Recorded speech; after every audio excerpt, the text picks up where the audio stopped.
How is Avik? How is Aditi? How was your day?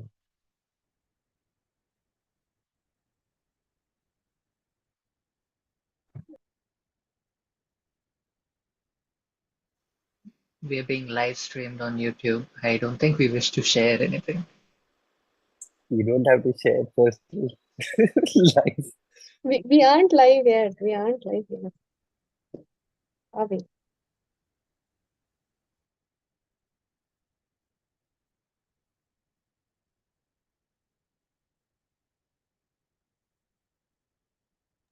All right, everyone. Good evening, everybody. Welcome to this webinar called Shield and Heal. Uh, we have it is a collaboration between Standing Committee for Sexual and Reproductive Health and Rights, including HIV and AIDS, STORA, and the MSAI Bioethics Unit. And for this webinar, we have Dr. Samiran with us, and from STORA, there is Amish and Yashitra, who are the national officers. And from the bioethics unit side, we have Deep with us. Over to you, Amish. So, hello, I'm Amish Madhari, and I am the National Head for Standing Committee on Sexual and Reproductive Health and Rights, including HIV and AIDS, along with Yashika. And thank you so much for this wonderful introduction, Sanika. We have our esteemed guest with us, Dr. Samiran Adhikari, and uh, he is not just the HOD of urology or not just the consultant. He's one of those surgeons in India who has performed one of the first pediatric kidney into an adult human being successfully for the first time in India, and he's here with us sharing his knowledge. So please let's make this STI webinar interactive and an engaging one. Over to you, Deep. Hi, I'm really sorry I don't have the background right now. I'm working on it. So I will just get it soon. All right. So hi It's okay. everyone. My name is Deep Simranjeet Singh. I'm currently a third year medical student at Vardhman Mahavir Medical College and Safdarjung Hospital, and currently serving as the General Secretary of the Bioethics Unit. And it's really a pleasure to be a part of this webinar and hoping for the best and the best, one of the best webinar, and it was really nice. So I have certain questions for you guys till we start with the webinar. So let's have some. I have prepared some questions for you. Now, suppose how can we counsel patients on STI prevention and recurrence without making them feel judged or uncomfortable? Like, this is for everyone. You can open your mic and tell us. Like, this is a very friendly conversation, a bilateral one in which both of our sides will be explaining some of the stuffs. So my first question is, how can we counsel patients on STI prevention and recurrence without making them feel judged and uncomfortable? Anyone, you can open your mics and say. Or we can let Sir answer this first, and then we can share in our Yes. own opinions. Yes, yes. They, with my practice more than say 25 years, still this is a question in my mind also. It is not easy. I'm audible Yes, sir. to everybody? Yes, yes. Yes, sir. So what? Yeah. So always about medical practice is communication and documentation. So especially when we are dealing with a sensitive issue like this, patient will have a lot of hesitations to come up and discuss the things with you. So you have to give an environment where patients should get the confidence, right from his registration to walk into your room. So that confidence of privacy and like anonymity, then is the privacy between you and the patient is more important. So your body language, how you speak to the patient, how you approach, and you cannot be judgmental to the, even you have some views of your own, but you cannot show them on the first go. So you can tell them certain things, give confidence. You are in some trouble, we'll try to help you. Like that, we go on. And it may Yeah, not me happen and that Prachi had this discussion. Okay, roaming around in Thailand. uh, So, Sanika and Amish, I'll suggest that I'll start the talk, and meanwhile I'll touch some of the points. And while I'm on the this thing discussion, you can ask me question, stopping me, so I don't have a problem. Okay? okay, sir. Okay.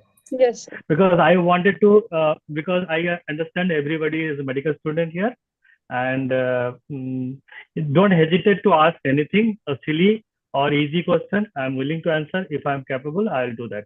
Okay. So thank you, With Amish that, and sir, Sanika, giving me. Uh, yes, we are blessed to have you, sir. But since you have mentioned that we can ask you questions, so with that, like continuing that same question, like how can we make our patients comfortable for such a sensitive topic? What has worked so far the best for you, so that we can, you know, at least use that sure, sure, in your sure, experience. sure. You need to welcome a person with a friendly note. Like sometimes we are very monotonous in our conversation, so people may not like it. Then I said, then I usually you go ahead saying, oh, so good. And if you elaborate, then I can help you in each step. Right from, I have some formatted question actually. I can show you that. If I go to that, the, some document.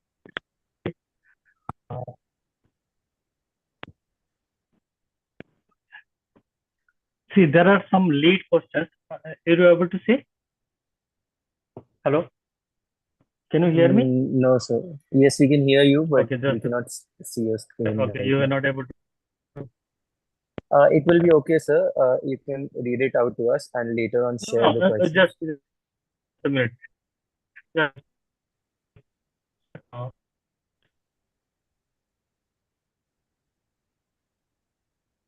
can I see? Can you see my slide? Yes, we can see it. Yes, sir. Okay.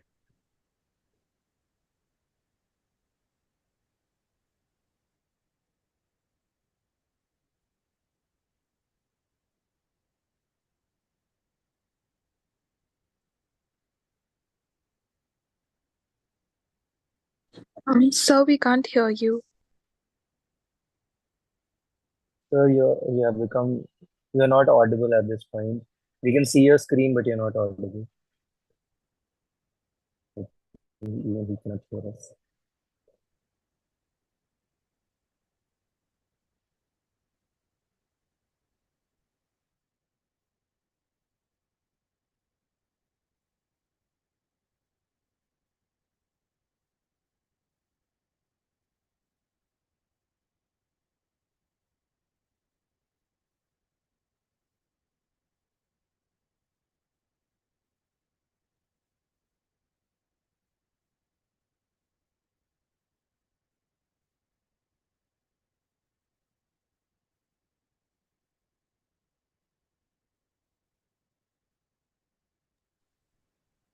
Just a moment. We'll reach out to sir.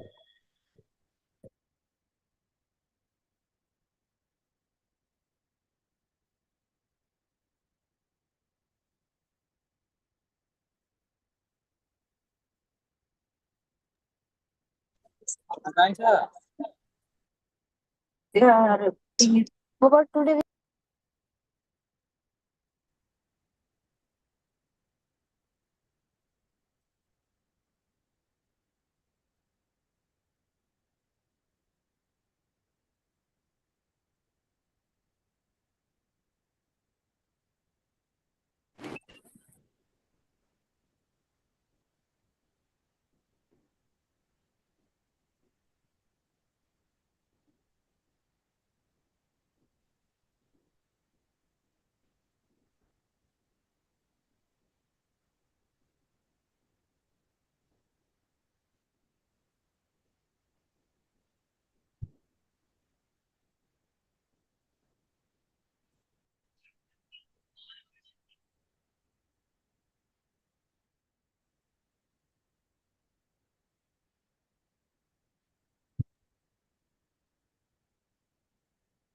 So we cannot hear you.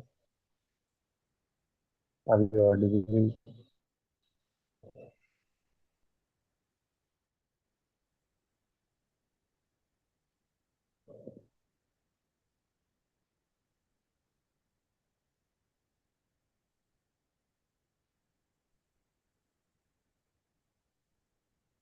We are doing that.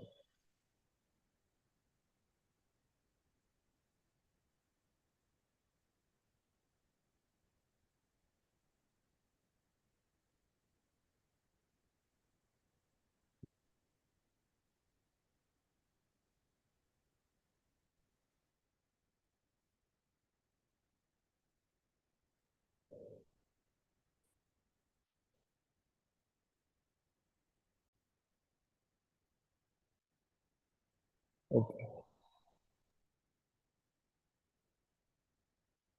Are we audible, sir?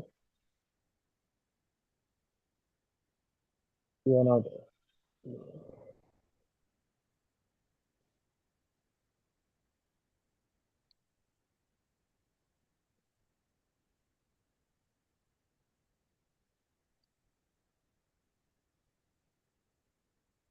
Sorry for this inconvenience. We will be reconnecting itself soon.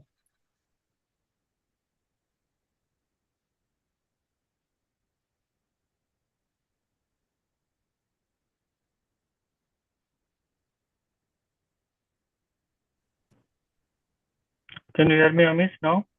Yes, yes, we Yes. can hear you, sir. Okay. Okay. So, Amish, if you have any problem, you can actually text me. Yes, yes. We could not hear you from the point where you shared your screen, so we did not hear whatever you had to tell us.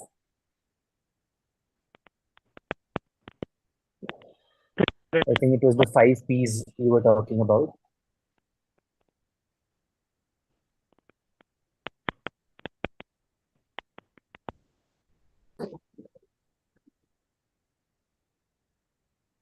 I think sir's internet is unstable because of sharing of screen. Maybe sir can share that with us and we'll screen share. Yes.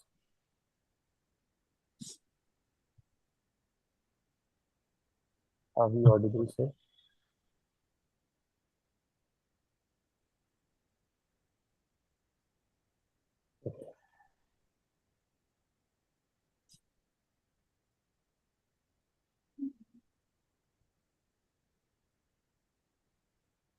Sir is sharing the slides with us, so we'll screen share it with you all. Yes. Okay.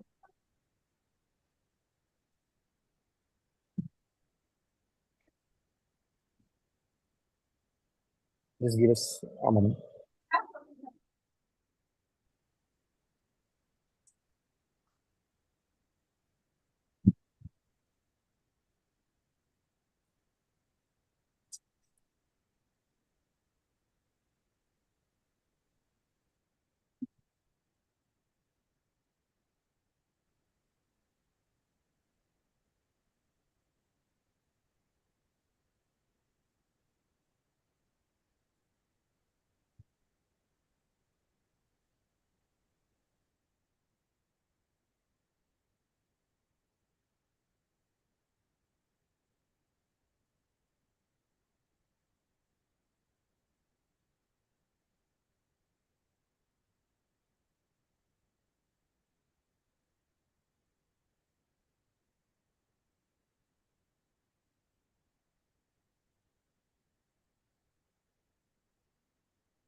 You're muted. I'm not sure if you're talking. Okay. Sorry. Until we get your slides, sir, can we continue with a different question for some time, sir? Are we audible?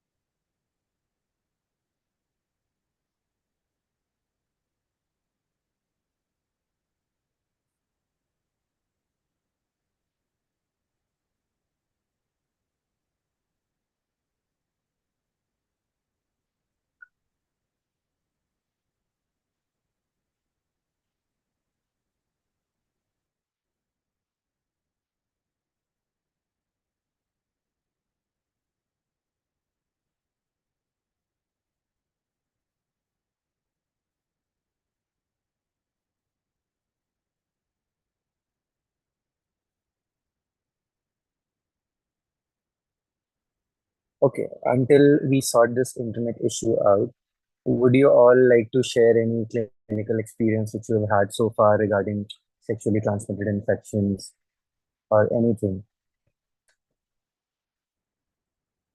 Or do you have any person whom you have known who had such cases?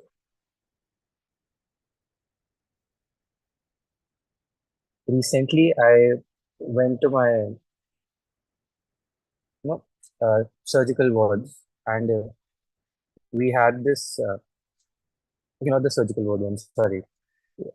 Recently, I had one of my friends who reached out to the urology clinic because he was having discharge from his penis. And he told me that he has never had a sexual contact ever in his life. And definitely, every single time he went forward,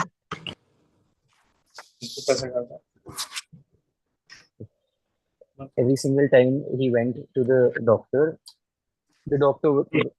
kept on asking him if he had any sexual contact. And even if he said no, uh, the diagnosis had become very difficult because every symptom which he was having, like discharge from the penis, redness around the urethral opening, all the itchiness, all that was pointing out towards something of a gonorrheal nature. And the, he was put in a tough spot. On the first dose itself, on the first treatment itself, he was given a steroidal injection, which resolved the situation. Okay. And 3 months later, he had the same issue. Okay.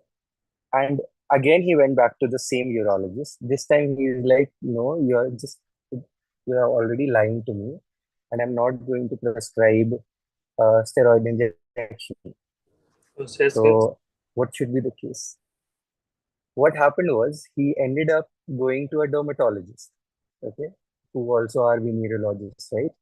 So he went there, and it turned out to be a adverse drug reaction because every single time he had this episode of penile discharge, it was because he had a viral fever just before that, for which he had gone to a local doctor nearby who used to prescribe him cefixime, okay, the antibiotic. And the theory is now that because it being a broad spectrum antibiotic, it used to kill all the bacteria and it made him susceptible to the yeast infection. And that yeast infection caused balanitis on his penis, which was causing the discharge, which is not a sexually transmitted infection. So he had to like go through a 6 month of trauma, sort of, to come to a non-sexual disease diagnosis. And it was resolved by a topical fungal cream for which he had initially taken a complete steroidal injection intramuscularly. So that happened. And this is one of my questions with sir as well. We'll come across this. That how do we, like, we will be coming across so many atypical cases, right? So how do we ensure that we are not making such mistakes and help our patients in the first place?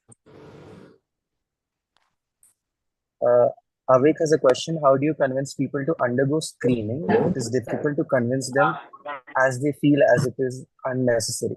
Definitely, I feel in the Indian scenario, it is a much, much difficult conversation. And as Sir was telling that in his entire experience, it has yet not become easy. So what I was thinking when I was reading about all these topics, and we came across that we can at least create awareness. That could be the first step. And how do we achieve that? Definitely, it cannot be just just calling them. And Just a second, sir is asking. Sir, can you speak once more? Yeah, And we'll know yeah. if you're audible. Yes, you are audible, sir. Okay. Okay. So actually, I was on a Mac, so there some problem with this. So I've shifted to iPad. So there will be a little bit problem because the presentation is not in Keynote. So you'll see something. You are able to see my screen. Yes, sir, we are able to see. Okay. I just wanted to have some history, and I found they're very interesting also. I don't know when say 1859. This is the picture actually monographed, and that time any disease there are no antibiotic. So any disease people used to think if I heat somebody observe if rise the temperature there will be some benefit out of it. So people used to put the patient into the chamber. There they used to. Am I audible? Yes, sir, you're audible. Yes, sir. Okay. Yes. Okay. So they put a fire where mercury is put, and this temperature increases in the chamber. So you can imagine something like in COVID also, we have something like this chamber, and people observe that when we raise the temperature, so body temperature rises, and there will be some benefit to the patient. Patient at least symptomatically better. So this went on. Many compounds are thought of, and then came arsenic. And arsenic, this is the photographs you can see. 1908, Paul Ehrlich actually found 606 because why he named 606? It is interesting because it failed in 605. His compounds. So in 606, he found arsenic to be useful, and he thought he has found a magic bullet. And that is how he used to give arsenic to everybody, and people used to get some benefit. That time, people didn't know what is the symptoms of any symptoms comes this way. They used to think it could be gonorrhea or syphilis. That they thought this disease has both as a one disease only. So gradually, there an interesting thing came. This the picture has not come here, but 1927, one of the psychiatrists from Austria, this name is Wagner and Joret, both of them, they found neurosyphilis is the commonest cause of death at that point of time. So they found one of their patients developed fever and his psychotic and syphilitic, neurosyphilitic episodes got better. So they started injecting malaria virus to the patient so that the temperature goes up, and then patient used to get benefit. They recorded around 25% patients of their patients they got benefit. So in 1927, they got a Nobel Prize, and that time they didn't know why patients are getting benefit when another fever is there. Then initially this is recorded. 1927, they got a Nobel Prize. Later, it has been found that rise in temperature helped in inhibiting the growth of the bacteria, and thereon they got benefit. But that was recorded afterwards. But this 1927 theory got vanished by another Nobel Prize, 1928, where the Arthur Fleming developed penicillin. And penicillin was a magic bullet for everything, and that was saving many lives. And still then, now also, this penicillin is the main treatment choice for syphilis. And if I come to a gonorrhea, as I said, this is the history from mankind. It dates back to that. Stranguri was recorded as a gonorrhea symptom by Hippocrates in 460 BC. Then another thing interests me here. The Galen, who coined the term gonorrhea, that means seed which are flowing. That time they felt his semen is extra semen is coming. That is what they recorded. If you see now also a gonorrhea patient, a whitish discharge would come. That's all. And they are very thick. So how do you actually differentiate between gonorrhea and bacterial infections? Because these secretions are very thick. They are like semen. Celsius, another person who found that patients who develop these STIs, they are having stricture. So they used to catheterize the patient to get benefit out of the catheterization of the patient. Then you would have heard of Ambrose Paré and John Hunter. They are the surgeons. And those times, surgeons were not given any importance. Surgeons were thought to either a barber or butcher. So there some of the conclusion, what he did, he inoculated, this is again a theory, he inoculated a STI patient discharge to himself. And they found gonorrhea and they acquired syphilis also. But at the time he felt gonorrhea and syphilis symptoms are symptoms of one disease. Then Philip record, that time they used to actually experiment on slaves. So 2,500 patients, they're not patients, they're slaves. They have injected gonorrhea patient or STI patients discharged to them, then found that these diseases are two diseases. Syphilis has got something different, gonorrhea has got something different. So they used to feel earlier that these discharges causes later stage syphilis. Then later on they found that syphilis has got a painless problem, gonorrhea is painful. One of the very early urologists, his name is Young, Hampton Young. He is actually from Johns Hopkins. They found mercurochrome. I don't know how many of you have seen mercurochrome. Anybody seen mercurochrome? Mercurochrome is, you would have seen in olden movies, that red color, some mixture, which is usually put into patient's body or any dressing. So earlier used to be any dressing used to be a red color. They are actually mercury and bromine in that. So they used to find that this is a solution which gives a relief of symptoms. Then most of the are you able to hear me? Anybody?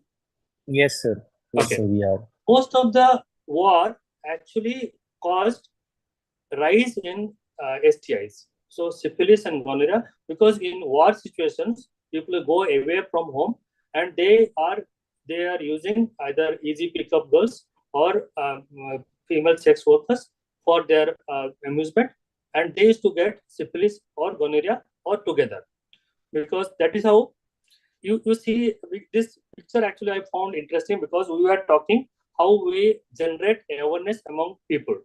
If you see the last sentence, take a pro, that is prophylaxis, pre-exposure prophylaxis.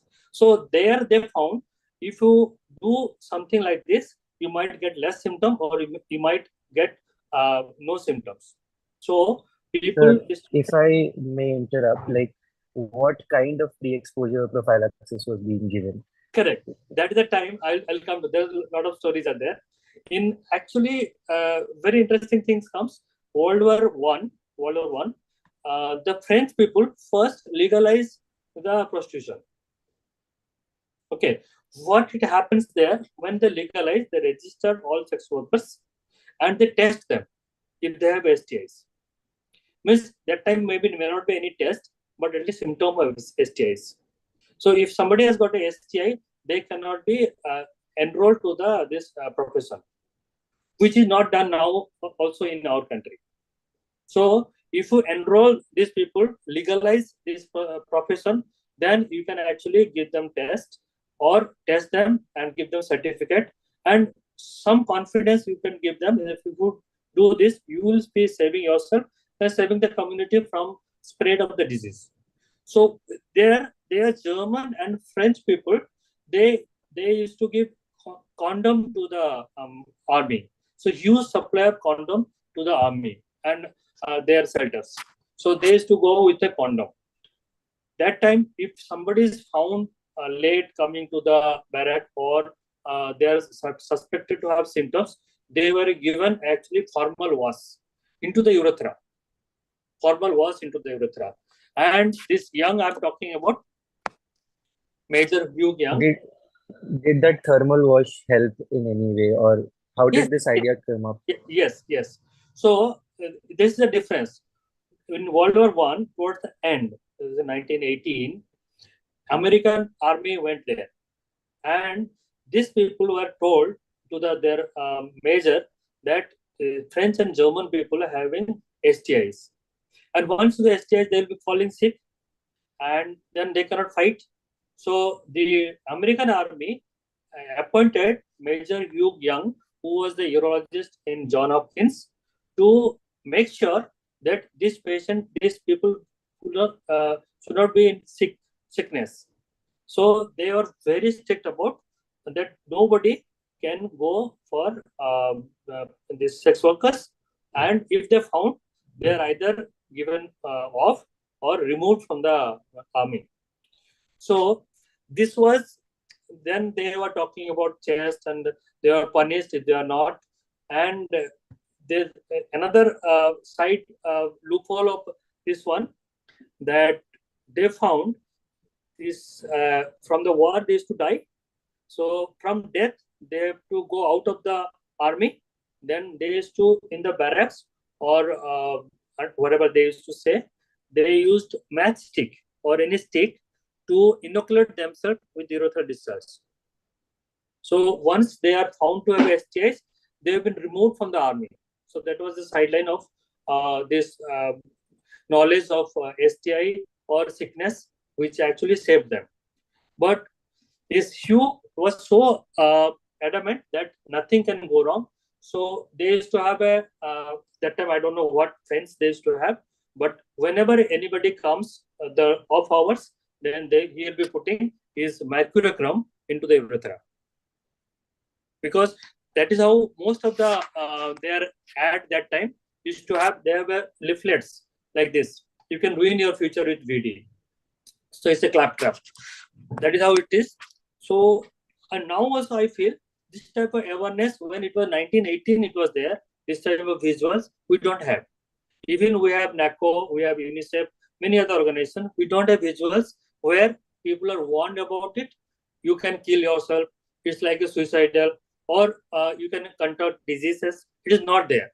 So I found these are very interesting cartoons, and the similar can be there now also.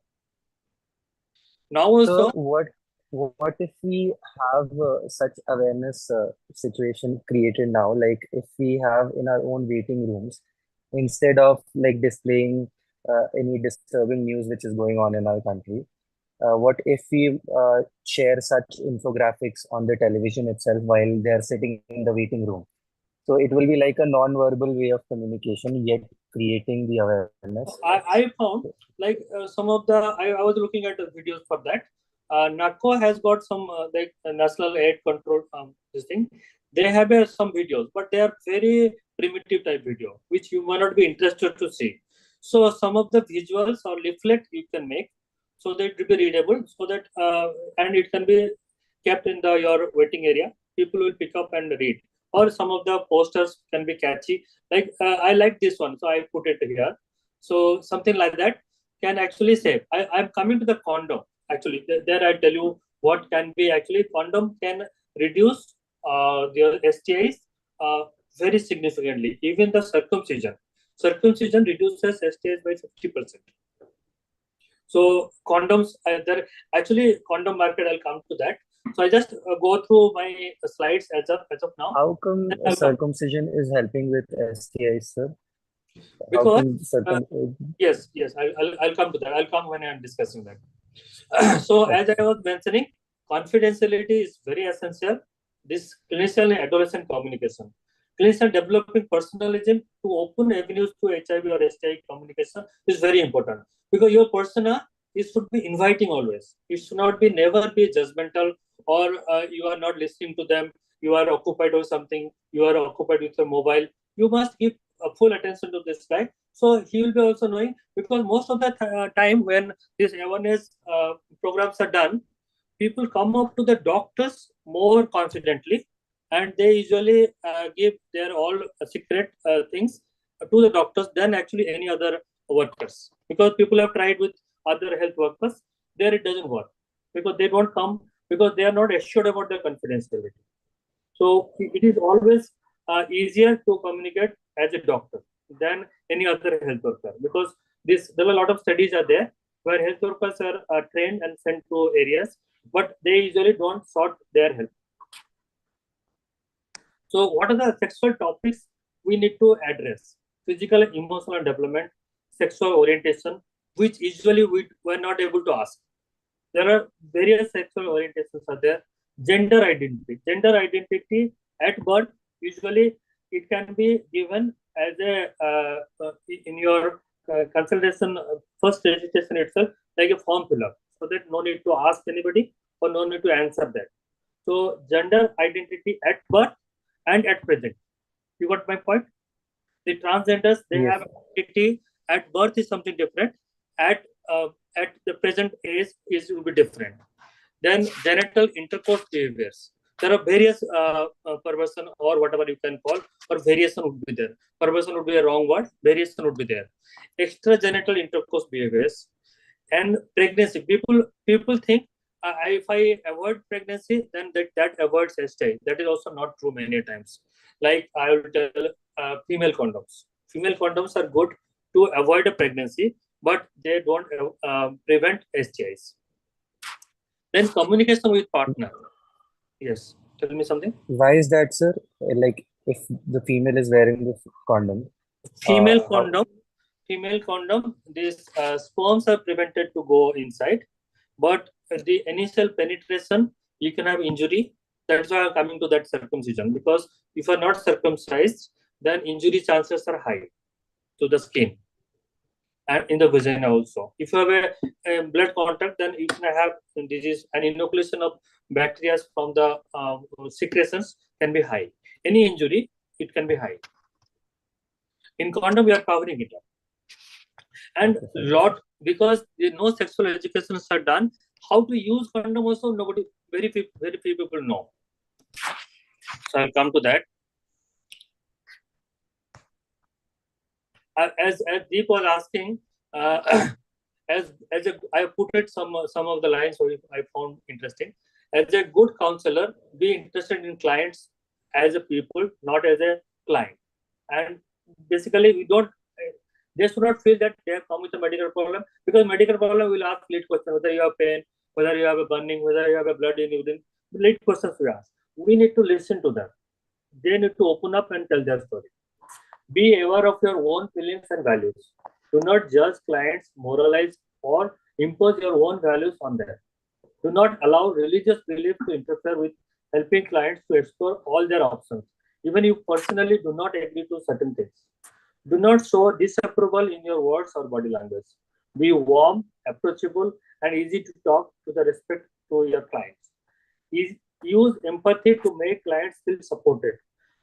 Try to understand the situation from client's point of view. Express a caring response. Once you do that, you learn out of them also. When you do frequently this, you learn out of your patients or client or whoever coming to you take your help. You learn out of them, and then your maturity improves and your communication skill also improves. Recognize clients' strengths, knowledge, and resources to cope with their problems. You can suggest some of the videos or links so that they can go through themselves, and then they have query, they can come back. Do not feel superior to the client. Be open to learn from the clients as they know more about their lives. Respect clients' different ideas on health. Understand that we all have mixture of scientific and more local knowledge about our bodies and health. Be sensitive to inequality between males and females. Female approaching is different, males approaching is very different. Be aware of your own gender biases. Be impartial, objective, and do not impose your own opinion on clients. Be honest and trustworthy. Provide accurate information. Do not falsely reassure clients. Maintain confidentiality. Never discuss clients with others. This is very important. Sometimes we loosely talk. If this gets leaks, then confidentiality is not achieved. There's a mnemonics for it. Gather. Greet your clients. Ask your clients why they have come and about their situation. Tell your clients how you can help them. Help your clients to make their own decisions. Explain how to use the methods they have chosen. Return visits also should be arranged so that they get a confidence that you are not interested is a problem or in this case. Sometimes we just leave them like that. So they will feel that no, this doctor is not interested in me or my problem. They won't never come back. So that is also very important. I just picked up certain things because I found some of the questions are like that. Very commonly you can have because these are all mixed bag of infection. So it's not that one thing happening at a time. So it can be mixed of things like gonorrhea and bacterial vaginosis. How you differentiate? So there is similarity because most of them burning urination or pain during sex. The discharge color is important. As I mentioned, that discharge smell usually it's odorless in gonorrhea, but bacterial vaginosis is actually feces smell. This is how the color look like, a reddish look in the gonorrhea, and in a vaginosis it is a whitish. But because it is associated with itching or burning, then you will have a hyperemia or erythema that area. Then common other thing is synchroid, which is Haemophilus ducli, and syphilis, Treponema pallidum. The syphilis you must remember, it is always painless. Always painless. If painless, then you must think this is kind of syphilis. And painful, many other things, can be bacterial, can be synchroid, can be herpes, many other things, which is common. Actually, some of the diseases are not notified, not notifiable disease. One of them is herpes simplex, and it is very painful. There are some blisters comes, and when they rupture, they're quite painful. And these are all viral diseases, so there is no cure. We can actually reduce viral load or infection level by giving some antiviral treatment. Another thing comes is humoral papillomavirus, which is the commonest among STIs. People come with warts, and they are usually multiple papillomaviruses are there, and then they can be sometimes precancerous, and they are usually commonly you can see like warts. So it is easy to say that abstinence from sex, abstinence from ingestion of drugs, or monogamy, which actually reduces the risk. But what can be done? What we need to inform to the society, they protect their sex correctly and consistently, which is I want to come to next. Fewer sexual partners, never sharing needles or works. Today I have seen a patient who actually mentioned to me, he came for erectile dysfunction. He is a gym goer. I was surprised to know he is taking 3 injections daily, and one is mefenteric acid, which is a sympathetic mimetic. He used to take somewhere 3 ml, that is around 90 milligram IV, and he says 2 days he feels elated, his BP goes up. 2 days he cannot sleep, and the IV injection he used to give himself, and this injection he keeps in the bag, and then he'll be craving for the next dose. If you find his syringe, then he'll inject. If you don't find, you'll get any other inject and any other syringe and inject it. Can you imagine that? So it has gone into somebody else's body, and he injects himself with that. So these are how do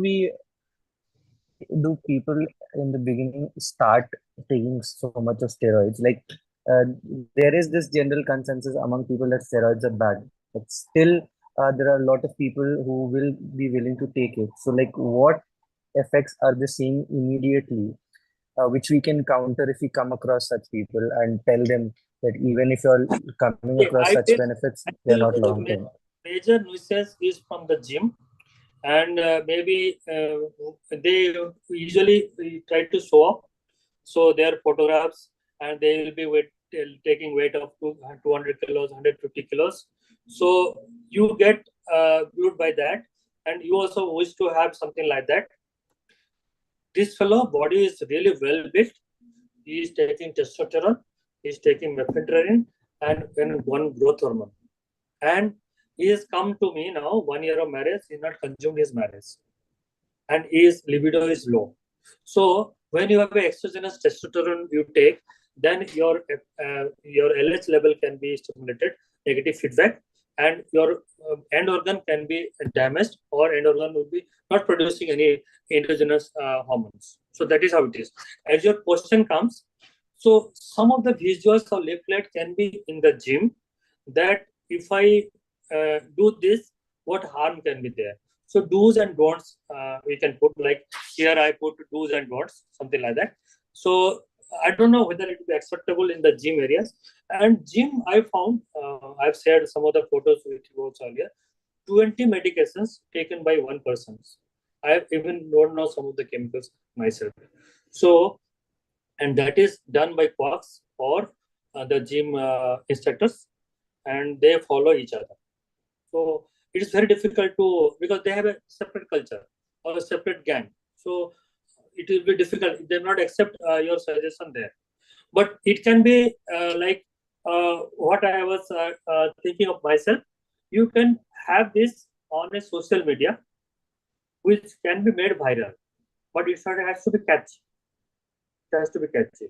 So those social media we can use to have some visuals or cartoons which points this issue. Like now it is after a few WhatsApp messages, now people are really reluctant to take protein powders from not known sources.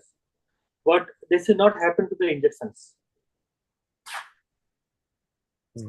Sir, we have a question in the chat box. Yes. Amukta wants to ask that how does one introduce this concept to rural communities? Like when we go to our family adoption programs, we go to certain villages and we are told to ask certain questions to the families. So, is there any possibility that we can slip in this awareness session to the rural community who might not be very much willing and taking this as a complete taboo topic? See, it's a taboo that definitely when you reaching rural population, unless because nobody opening up there to talk about sexuality or sex practices. So unless somebody has a problem.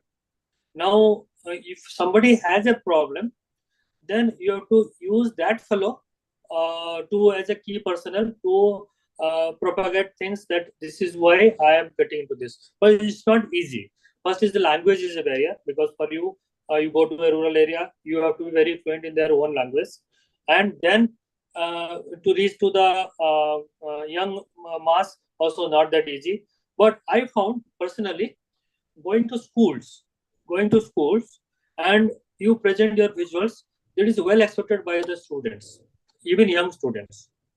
I feel this practice should be there in our books. And as a doctor, we can go to class 6 to 8 or 8 to 10 and start giving some of the talks on practices of sex and what to do, what not to do. I got a very interesting article actually I got. I'll come to that. This is done in South Africa somewhere, and they've gone, taken permission and ethical committee clearance to go to students and ask about their feelings about first time sex, how the sex, prevention of pregnancy, STIs. There are 3 schools they have selected, and they've gone to 8 class to 12 class students. And these visuals, I'll show you what they found. Very interesting things comes up in discussion on that. So I'll just finish this slide. So even for a doctor also, many times we don't read about it. And unless we read about or we are confident about it, how will you actually explain to the patients? So what is the don'ts are there? Don't reuse condoms. Many times they do. And don't reuse condom for different types of sex.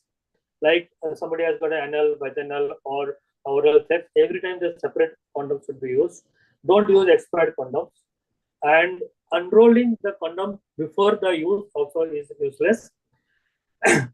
And another important thing, oil-based products on the latex can actually damage the condom. So that is how people get into trouble. I am interested to know about the condom market also, which I found very interesting. The CAGR, the growth of condom market is very high at this moment. In the world, it is 8.2%. In India, it's 11%. The 2032, the expected market is 18.8 billion. You'll be surprised to know India is the largest condom manufacturer for the world. And Mankind Pharma is leader in that. Then comes TTK Pharma. Look at this, how India is coping up with this condom situation. there are a good degree of innovations. Like you will see different variety, flavor, many other forms, packaging, all that is important. So we need to come with innovation to packaging, to delivery, whether it is free, paid, those things prevents. Like I found this one is very good. That packaging of a condom, like we have some gel-like thing. No, as today's we get gel-like into chocolate thing or some cold thing we get. The condom also can be packed this way so that you don't unroll before using it. If you unroll, then it cannot be put properly. So this I found very interesting. They're calling it buttercup condom packaging.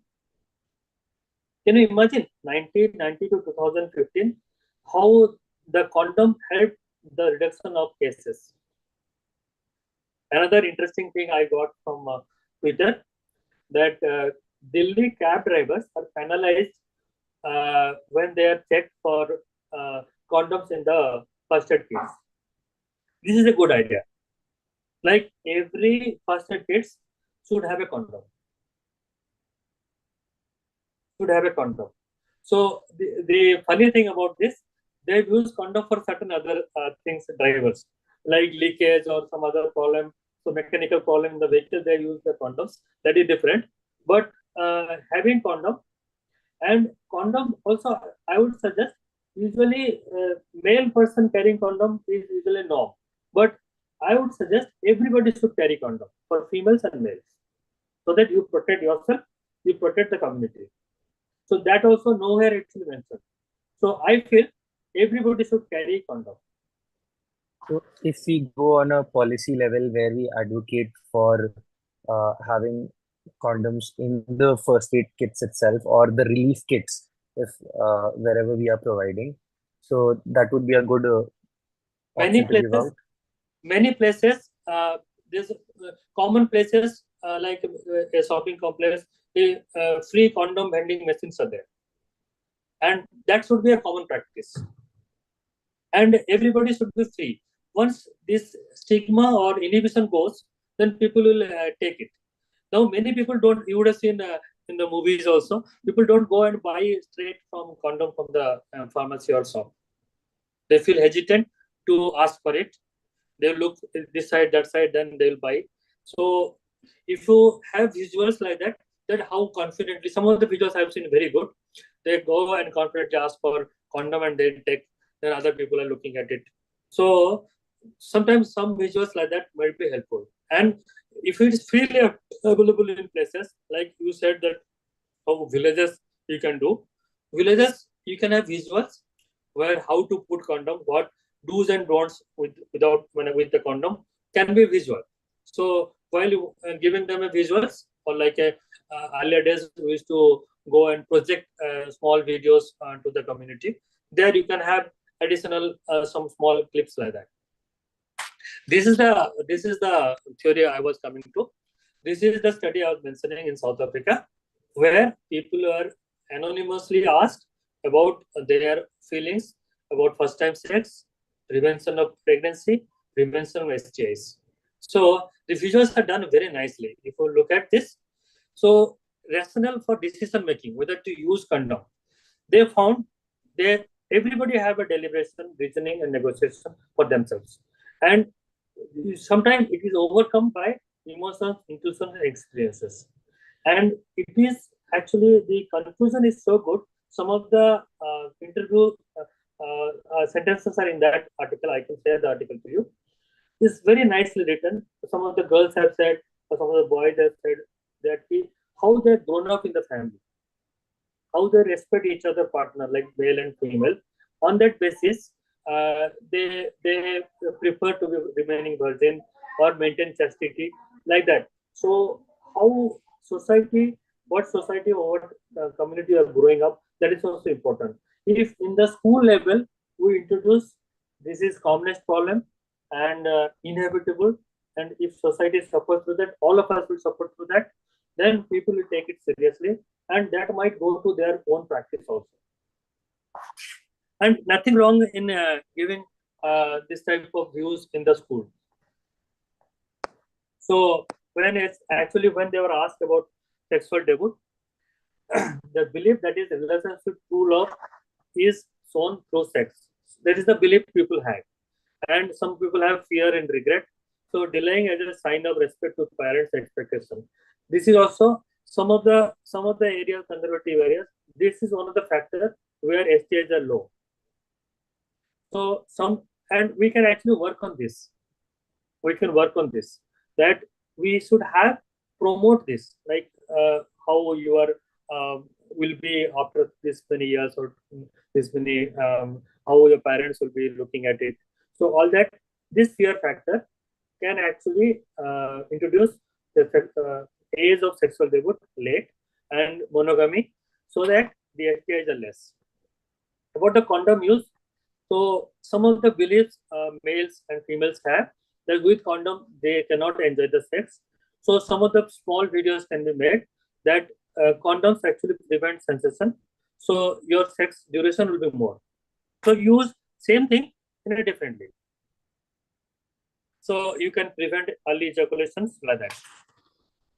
While you are talking about how we can promote science in the society, we have a similar question in our chat box where Snayini has asked, how can the landscape of sexual health education be changed through medical curricula and school education over the next few years in our society? Can we like run any public health campaigns, etc., for the same scenario? This is a Nalini. This is a good question. I also have the same thing in my mind. I read about it as a parent, how we pass on inform to our kids, and as a teacher, how we pass on information to the students. Then I came across a good study from NHS UK. They have a proper counseling room and counselors in the school. So they sometimes take help of parents to introduce this topic to early age in the school. So as a clinician, you are in a much more comfortable way position to introduce this topic in the younger age to the students than actually parents and teachers. Because teachers, counselors, or parents will come to picture when there is already a problem. But if I go into a school and if a teachers are willing to take my lecture, then definitely it will help students, because it's not an easy conversation to the students. But everybody, what happens when we grow up, we have a lot of inquisitiveness towards our gender, then feelings, then our growth requirement. So we try with a lot of experiment with our body. So if we have some knowledge, that those things will come down. Those things will come down. But unfortunately, this is not introduced in our curriculum yet. I feel it should be, the gender assignment happens somewhere into 3 to 5 years of age. And girls, they get it much faster. But 3 years, we call scientifically the gender assignment, that I am a girl, I am a boy. By 7, 8 years, gradually sexuality developments, all that comes. So I feel 5th standard onwards, this topic should be introduced very smoothly. And nothing wrong in it. This is our nature. This is our physiology. And we are into this. We are born out of this. So nothing to be ashamed about it. Unfortunately, we don't have. I was talking about the females can carry actually dental dams. This is nothing but a spreadsheet. So this can be used multiple ways. It's a thin square piece of latex used for oral sex, vaginal sex, or any type of oral sex can actually be used. This one. So it's a thing which can be used. It is easy to be given those who don't like a condom. Like men, many times they don't like a condom, especially when they go to commercial sex workers. So this can be easily introduced to village people. So I have some scientific thing, that is how we actually have pre-exposure prophylaxis for HIV. Then I found this pre-exposure prophylaxis we give we suggest for high-risk group, like abnormal sexual habits, or men to men, or women to women, women to men.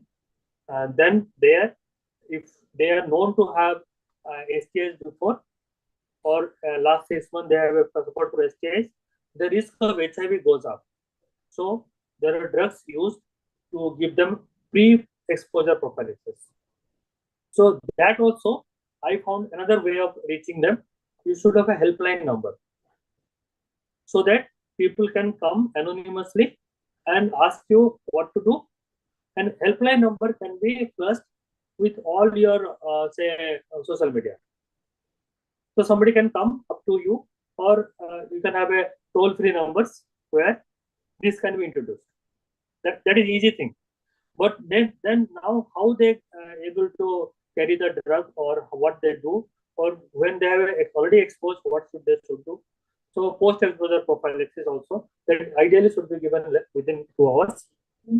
So those helpline numbers are, though there are some, but they are not very used frequently, or they are not advertised frequently. So that is also one area we can work on.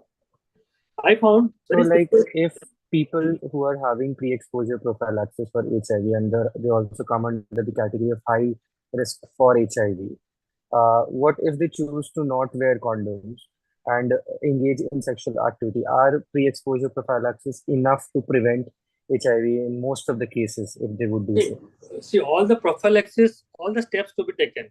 But in spite of that, the men with men, they usually have anal sex, and injury to the skin or anal canal are high. There, they usually try not no lubrication for the sex, because they enjoy more without lubrications. So those are high risk behaviors. Once you identify somebody having high risk behaviors, then those people should be warned. And in spite of that, they're coming, or they're doing the same thing, then they have already have a STI. I'll tell you one of the stories. I had in a OPD, busy OPD time, somebody rushed to my OPD, and he was bleeding actually in the perineum. I saw his pant is actually having blood. She went to a commercial sex workers, and some tussle happened, and she has bitten the prepuce, and half of the prepuce is actually torn actually, and frenulum artery is torn, so it's bleeding.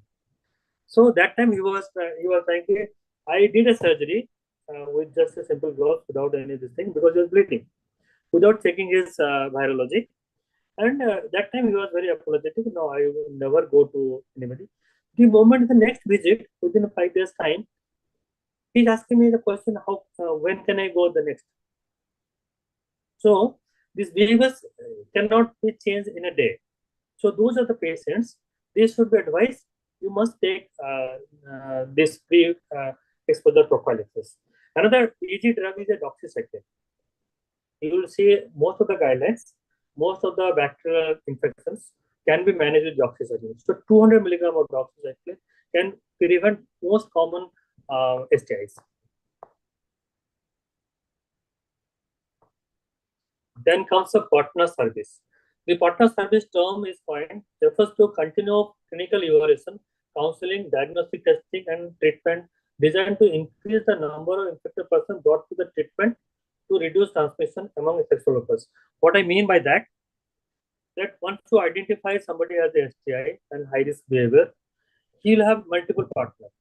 So you should encourage that all your partners should report, or they should be given. These are the tests to be done, because it's not easy to get them, but your confidence can actually get them here, and there should not be any hindrance to help them. So, like, I should not charge them, or they should be easily access my testing facility or the government testing facility. Government does a lot of things for this, but it is underutilized.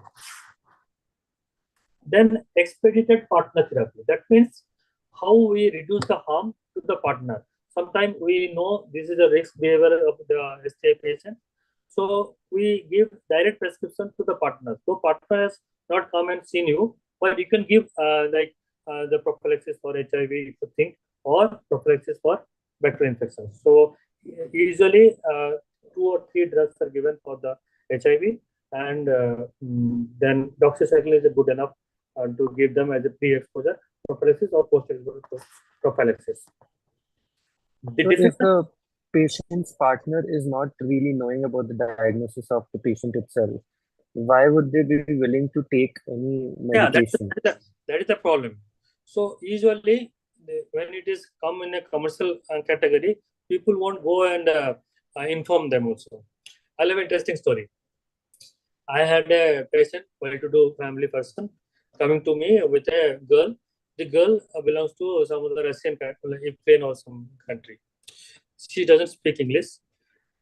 She has shown me some of the WhatsApp chat where these people have brought her and asked about her virology status. Okay, so this girl is smart enough to ask for the virology status of the client. Okay, then obviously they have to test. So I given the test to them. After 2 or 3 months, the same fellow comes to me.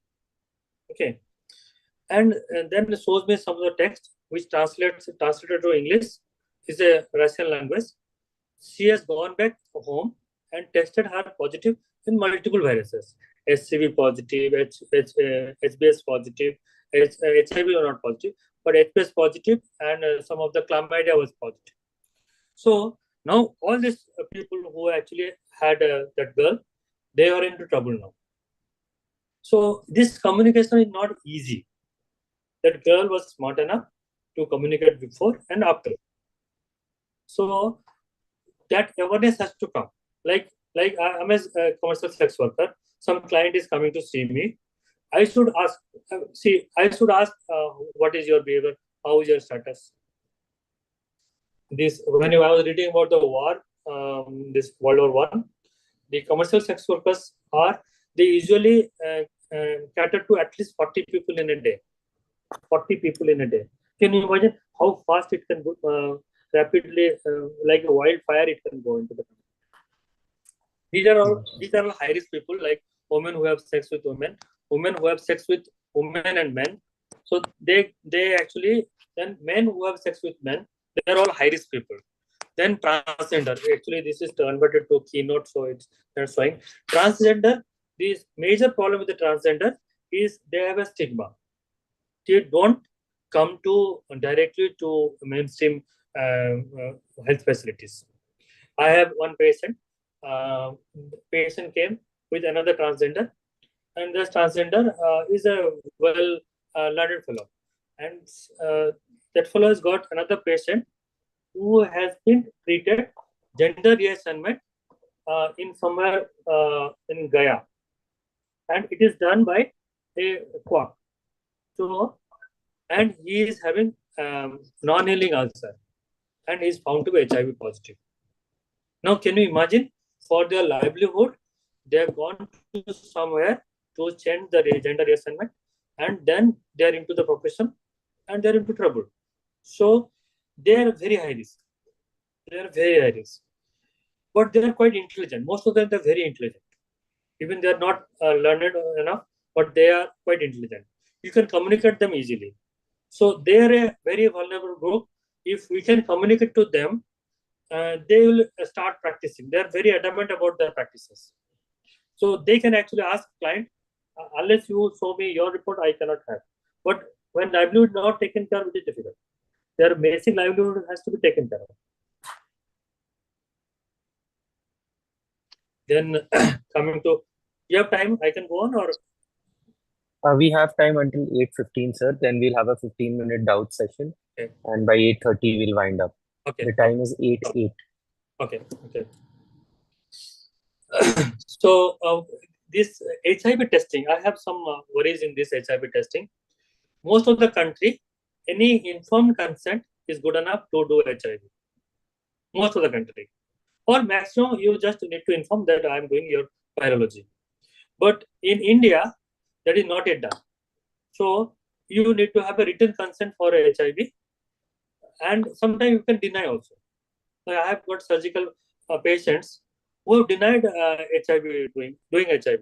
So there you have to be very doubtful or suspicious about his HIV status. And sometimes we do ELISA or a card test. They are not good enough to pick up unless you do a PCR or Western blot. So in a high risk, a PCR or Western blot to be done so that you can actually, and they should be screened regularly. But high risk group like men to men and abnormal behaviors, they should be every 3 to 6 months. Otherwise, annually. Okay, sir. And if you treat them, We have doubts in the chat box. One of the question is that Purav asked that he has seen in his own setup where the art center are headed. Art center head themselves believe that pre-exposure prophylaxis is a sort of motivator which for high risk behavior, and on the other hand, NACO is trying to roll out pre-exposure prophylactics for high-risk groups. So what do you think about this scenario and how do we address this issue? I could not get your question. Tell me again. The assisted reproductive technology centers in the hospital, he has come across the head himself thinking that these pre-exposure prophylactics are the motivators for having much more sexual intercourse, whereas NACO tells that we should be promoting pre-exposure prophylactics. No, that is true. That also came to my mind. But thing is, in a way, that is good because anyway, his behavior is high risk. So even he goes with a anyway, he'll go and have sex. So my suggestion would be that to the government, obviously, that this prostitution should be legalized. The commercial sex worker, the community should be legalized. They should be given health insurance, life insurance, and some basic facilities to live, and then health practices can be introduced to them.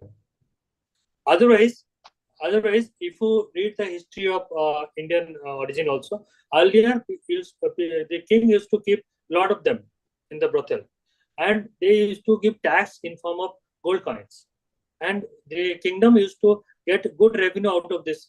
This is the age-old profession. As long as the mankind is there, this profession is there, it will be there. But by doing this thing illegal, their rape and murder, everything is happening. There are seekers, there are service providers. What is the harm making it actually legalized? So if you legalize it and make all these drugs available to pre-exposure, post-exposure prophylaxis easy available, I'm sure this crime rate also will go down and the STI also go down. So as his worry that giving pre-exposure prophylaxis will promote this abnormal sex, I would say it is rather preventive. Anyway, his behavior is not correct. Anyway, he'll go and have sex. Yes, sir.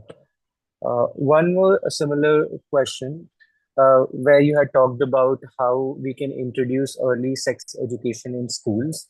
Harleen asks, like, many people think that talking about sex education at an early age is encouraging children to have sex at an early age. Not So at all. how do you think this issue could be addressed? I just mentioned it. See, when you are growing, your physiological changes introduces some changes to your body habitus, and your hormone changes, your sexuality changes, your urge to sex changes. Then you become inquisitive. You try to explore yourself. So that inquisitiveness without knowledge can lead to actually disaster. If you are having knowledge, see, it doesn't mean that you are not aware of the sex at the age of 5 or 6 or 10. You are. I'm telling the gender assignment happens physiologically at 3. That I am a male, I am a female. I'm a girl, I'm a boy. You ask any small girl or boy, I'm a boy, I'm a girl. So how he gets it? So it's a normal physiological behavior. So if I tell them, this is safe practice, like I tell you that what is good touch and bad touch. You are talking to these small kids. They might misinterpret even to father or even to somebody close also very bad touch. It might hurt somebody also. But in a way, she is learning that for girls and boys, both are, that is good. See, everything there will be pros and cons. But I have a feeling if you like I showed you two graphs where school students were interviewed and found those who come with a good family upbringing, they have actually kept virginity or chastity as a priority, or what parents' prestige will be there as a priority. So they have not sexual debut is delayed or prevention of pregnancy they have taken or looked for. Now, all the things are available on the net. Do you think that kids are not exposed to that? So, getting exposed to that unregulated way is more dangerous than regulated way. Like I'll draw a picture in biology section. We will have a pictures of male, female, and their hormonal growth and their body growth. They are definitely inquisitive to the kids. I'm coming to one of the important things about survivors of the sexual assault or abuse. So, how to deal with them when you have a substantial exposure risk, if less than 72 hours, then obviously all prophylaxis should be used. And if the HIV status of the abuser is known, then accordingly treat. Or if more than 72 hours, then you have to depend on the symptoms. If there are no symptoms, then nothing. If there is symptom, then should be treated.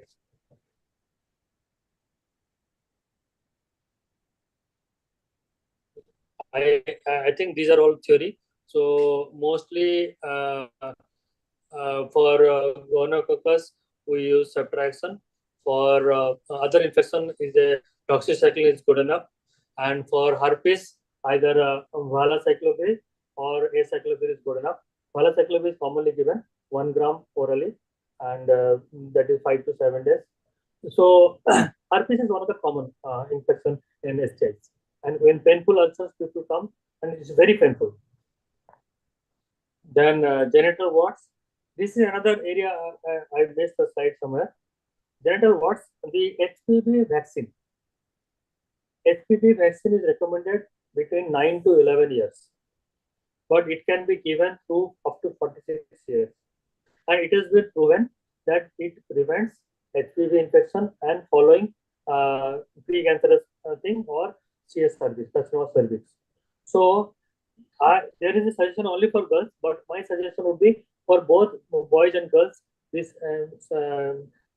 this should come into the normal schedule of vaccination, like hepatitis B. I do have a question regarding the same. Like I myself reached out to the clinical setup of our own hospital where we asked about this HPV vaccine, and we were told that HPV vaccine is not going to be given to males. It's not given in India. That is what I'm saying. You can buy it. Actually, it doesn't require a prescription also. You can buy and take 2 shots. That's all. Because male and female are both similarly vulnerable. How can it be different? Because source is same. So we are vulnerable. So the same HPV vaccine which prevents cervical cancer will be helpful in genital wart prevention as well. Yes, and carcinoma penis also. They are high risk, 16 and 8. I think they are high risk for the carcinoma penis also. Cervical cancer. Carcinoma penis is common in India and Brazil. The highest number is in India. Especially those religious people who have a neonatal or infant circumcision, the carcinoma penis is not seen at all. So how it comes? That means virus is the main cause. I told you that 50% reduction on a patient who had a circumcision. Actually. So ritual circumcision actually it prevents STI and HPV infection and maybe CFNS. That's proven one. Syphilis, still the treatment is penicillin, and usually long-acting penicillin, 2.4 million units for primary, even the late tertiary syphilis also. Do you know that most of the dignitaries of the world, whether it is politicians, writers, poets, warriors, major, most of them died of STIs. If you look at Google this history, and can you tell me one of the dignitaries of India also died of syphilis? Very prominent name. Jawaharlal Nehru died of tertiary syphilis. He had aortic aneurysm out of syphilis. Then pelvic inflammatory disease. Pelvic inflammatory disease is also difficult to treat. That is usually have pain during either urination or intercourse. They usually require more of IV injections. These are the two snapshots I've got it from World War I. Everywhere, this is about their warning. The warnings are everywhere. This I found very good. Self-control is the self-preservation. Pick up, spread syphilis and gonorrhea. We can make it STI and make it cartoons, and that can be given to any social media. This one I end with. Since life itself is a universally fatal sexually transmitted disease, leaving it to the full demands of a balance between reasonable and unreasonable risk. So it's very important. And if we pass on these thoughts to everybody, anybody, any male or female, then we have to be judging ourselves between the reasonable risk and unreasonable risk. Then we will be safe. That is very important. Thank you so much, sir. That was a wonderful presentation, and we definitely have learned a lot in this session. And that is one of the reasons why we are being bombarded with a lot of doubts in the comment section. We'll try to cover as many as possible in next 9 minutes. Rest all we will cover in the chat group. We will ask sir and we will give you the answers later. Okay. So giving you one question at a time, sir. So the first question is, most people keep information about certain diseases, habits very confidential. So how can we encourage them to open up with their partners and with the doctors? I usually tell my patients, those who find hesitant to open up, that if you tell me your total story, then I will be able to guide you and help you. So that confidence from your body language, from your tone, has to go to the person sitting in front of you. It may not happen in the first counseling session. It might take 1 or 2 sessions. So if he gets relief from his symptoms, what is comfort, then obviously he'll come back and say. But what happens with us, that we write, you do virology, you do VDRL, you do all these tests, and without asking about his sexual habits and everything, we know that he is having some STIs. But when we order test, he might start doubting, or he might have done the test and found positive and doesn't want to do it. That is another problem we face. Many times I had a teacher who is actually teaching in a reputed coaching center. He has developed flurried eggs with a full AIDS symptoms. Now I said AIDS is curable and you can lead normal life. You should not be risk to the society. I'll give a full treatment without any problem, and I'll maintain the confidentiality. He has declined from the treatment. Still, I die like this. What has happened? He has gone into depression, and he is not valuing his life. So what he needs, I need to team up with my psychologist, a psychiatrist. Counseling has to happen, but patient needs to be brought by somebody. Now he doesn't want to reveal this to his relative or anybody, any friends. So it's difficult. So these are sometimes it's difficult. Definitely, sir. And moving on to the next question. We have one more question which says that, is there any role of female circumcision practiced in some communities in India to prevent STIs? No, female circumcision is a very different thing, and it doesn't have any meaning with prevention of STIs. The rather problem is vaginoplasty or hymenoplasty, we call it. So many people prefer to do that before marriage. This is very common practice in plastic surgery department. Sometimes even past they do it, vaginoplasty or hymenoplasty they call it. And some of the community in South Africa or Africa, मैं ऐसे ही गुस्से में Sub-Saharan country, हाँ नहीं मुझे लगता है मैं काम नहीं Yeah. करती तो एक मीटिंग अटेंड नहीं करी उतने में Sorry for the inconvenience, sir. Yeah, so there they believe this making vagina narrow actually prevent STIs or prevent promiscuity, but that actually increases the risk of STIs. So there is no role for it.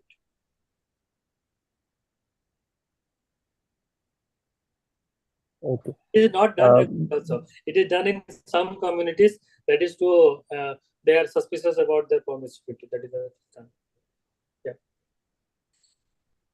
Moving on to something which the question relates to the modern times, that AI being used in early detection and diagnosis for STIs.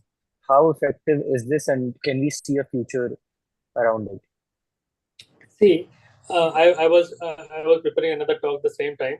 That is a more of philosophical talk, and there people used to comment on our medical practices and our clinical practices. People doubt on us when I write MRI or CT scan. I had prepared a slide where I said AI will guide us in that, and once our guidance and AI guidance matches, people may not look at with a doubt. So what will help here? AI gives a reasonable solution, like you need to go through this test. It will be easy to communicate also, and that person also, if he is using AI, like Apple 18.1 might come with that. So if it comes, it will be helpful to have more compliance with the testing and following the pre-exposure or post-exposure prophylaxis, or seeing a consultant also. I'm hopeful. If people use, because people definitely Google it. When I have a symptom, I'll Google what I am gone wrong. So there'll be suggestion. So there'll be differential diagnosis. And according to differential diagnosis, there'll be suggestion of the test. Now, certain tests he can do himself also. Certain tests will come to doctors also. In a way, it is good. Thank you, sir. One more question we have, that do gender affirming surgeries put one person on a higher risk for STIs? And if that's so, why? See, the problem with, you need to, before we do a gender reassignment, we need to, my practices, I have got 2-3 requests like that last 15 years practice. First is, you need to know their mental stability. And then once you found their stability, like you need to have multiple counseling by psychologists, psychiatrists, and why they're asking for. One of my patients, she had actually enrolled into police, like force, and she was misused. So she was abused. So she wanted to change to male. And she requested for male. I said, no, I need to have your psychology assessment. She declined. She declined and she went to another place. Because psychological assessment may take a toll on his profession, so she didn't go for it. But what went wrong, you know? He went to another surgeon, then gender reassignment done. But she become he was not accepted in the force again. There was a lot of conflict. Not community also didn't accept. The fellow colleagues also didn't accept. Then she had committed suicide. She had sued the doctor. Many things happens. So we need to confirm why they want it. If they want it just because of profession of commercial sex worker, then you should not encourage it, because they usually have anal sex and they are high risk for HIV and all STIs. Thank you so much, sir. We definitely did learn a lot in this session, but unfortunately, we have run out of our time. No, We have a lot more questions in the chat box.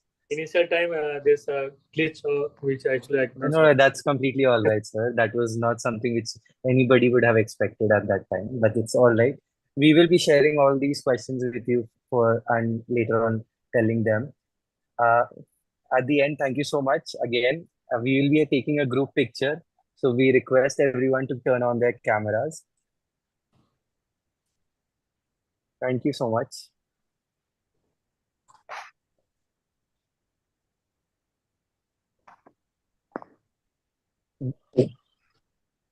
Yashika, will you be taking the pictures, please?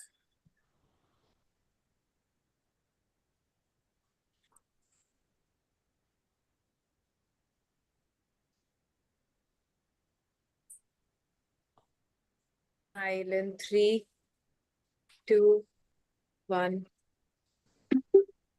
We have 2 windows, so please keep smiling.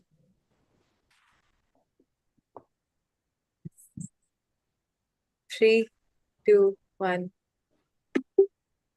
Thank you, We guys. are sending in.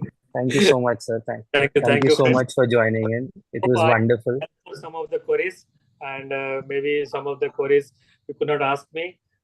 You can actually feel free. You can, Amish, you can share my number and email or ID to them. So if anybody has, and any suggestion you come up with, like say how to increase the awareness, I'll be able to guide you or help you, or I'll have suggestion, or I will take your suggestion. Thank you so much, sir. We Thank are you. also sending in the feedback form for everybody. Thank you so much. Thank you so much, sir. Right. Deep, I could answer your first question. Yes, sir. Good. Oh, it's not easy. It's not easy to break the silence and start your conversation with the people unless people are also willing to. So you need to give them time. Basically, you should not be in a hurry, and confidentiality, which actually takes you through. Right? Okay. Good night, everybody. Thank you so much, sir. Thank you Thank for you so much, giving sir. us your time. Please fill the post questionnaire form. It also has a feedback link into it. We apologize for the initial inconvenience you all had to face. We were trying our level best to make sure that you have a learning experience, and we do hope that you had one. Filling up the post questionnaire form is one of the mandatory criteria, and it also helps us to learn how we can improve in our further attempts into creating such meaningful webinars for you all. So please do fill it. Thank you so much. We will also be sending all the questions which you all have asked and they did not get answered to Sir itself, or whichever were answered but were the repetitive questions, we will send in the answers soon itself. So thank you so much. Thank you so much for having your cameras on. Thank you so much for being such an engaging audience. Thank you. Bye bye. Bye. Bye. Take care. Thank you. 2 minutes Thank you, for sir. those who haven't checked out the link in the chat box. And by 8:35, I'll close the meeting. Thank you so much for joining. Thank you so much, Sanika, for all the help.